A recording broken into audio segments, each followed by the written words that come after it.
He said he was just doing his job, but Associated Press photographer Evan Vucci managed to capture one of the most iconic photos in not just modern times, but of all time, marked by the streak of crimson red across Donald Trump's face as he holds up a defiant fist set against a stark blue sky framed by a scrum of Secret Service agents and just below an inverted flying American flag.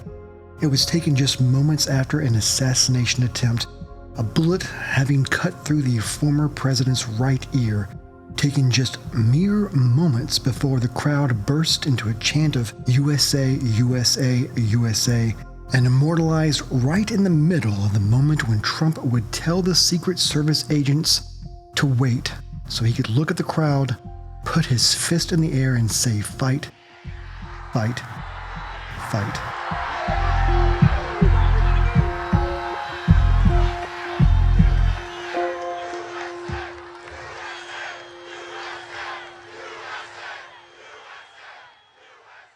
It was a job like many others. Chief Washington photographer Evan Vucci had done this hundreds of times before, having worked through and photographed several presidential campaigns. Vucci had been covering the Trump campaign for 8 years, and the rally in Butler, Pennsylvania on July 13th, 2024 had begun like any other day. The former president took to the stage, greeted his supporters, and began his speech. It was a campaign marred by controversy and tumultuous, to say the least. Speaking of only his political career leading up to this event, Donald Trump had been impeached twice, indicted unjustly, had millions of dollars taken from him and his property taken. He'd been arrested, imposed to take a now historic mugshot, had the legal system weaponized against him, been the subject of numerous hoaxes and lies, defended himself against numerous lawsuits, and has been the main focal point for inflammatory rhetoric ramped up by mainstream media. It was only a matter of time until a deranged individual would take words, tweets, comments, blurbs, and offhand remarks by political leaders, social media influencers, and talking heads from the 24-hour news channels seriously to such a point where they would feel it necessary to take matters into their own hands. And that's exactly what happened that early Saturday evening. When Trump took the stage at 6:05 p.m., there were 4 photographers in the media area below. On all accounts, it was a beautiful day for a rally. The sky was blue and clear, all seemed well. Each rally attendee had to go through a Secret Service screening checkpoint before being admitted to the event. There were snipers positioned on a rooftop behind Trump, keeping an eye on things. It wasn't long into Trump's speech until chaos broke out. From the buffer area, Evan Vucci recalled hearing popping sounds from over his left shoulder. Having covered combat situations before while in Iraq and Afghanistan, he said he knew instantly that it was gunfire. Vucci went into a different headspace and trained his lens on the stage. He saw the Secret Service agents come in and cover up the former president as he ducked down below the podium, guarded by the bulletproof barrier adorned in stars and stripes. In the video that has now been widely circulated, you can see people in attendance taking cover, some shielding their loved ones. Vucci and the other photographers, however, snapped into action. Photojournalism is a beast unto itself. While the photos of photojournalists can sometimes be beautiful, it's not necessarily considered art. These photographs must follow a specific set of ethics and guidelines while conveying an objective truth. After all, there are 2 main pillars of photojournalism: the high ethical standards and the pursuit of that objective truth. The goal is reporting regardless of bias. And even though anyone can snap a photo, not just anyone can be a photojournalist, as evident on that July day in Butler, Pennsylvania. There's a certain mindset and temperament required for this type of job, and when you watch the video of the events that happened that day, you can tell the photographers put themselves in harm's way in order to get the best shots to chronicle the events as they happened in real time. Back and forth, you can see these photographers run about as they try to find their angles, compositions, and shots with barely concern for their own well-being. Even though the hero image from that day has stolen the show, There were several other truly remarkable shots also taken that should be regarded just as highly. One such shot was by Doug Mills.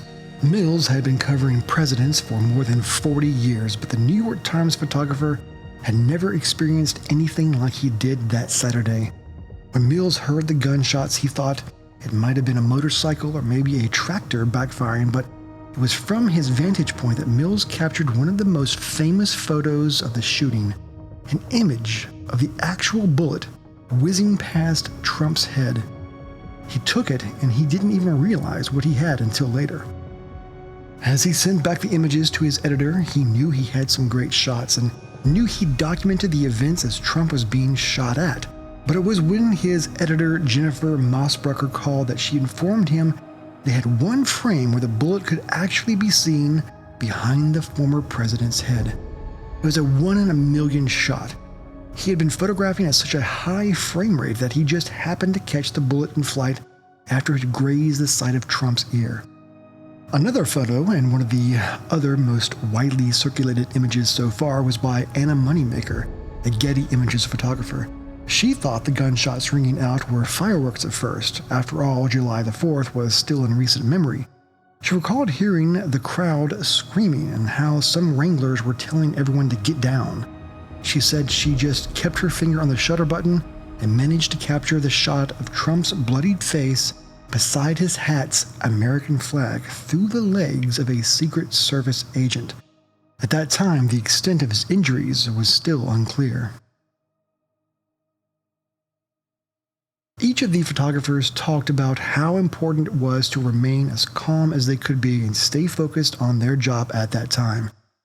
In an interview, Vucci said, "I'm looking through the viewfinder and I'm thinking, okay, what's my light?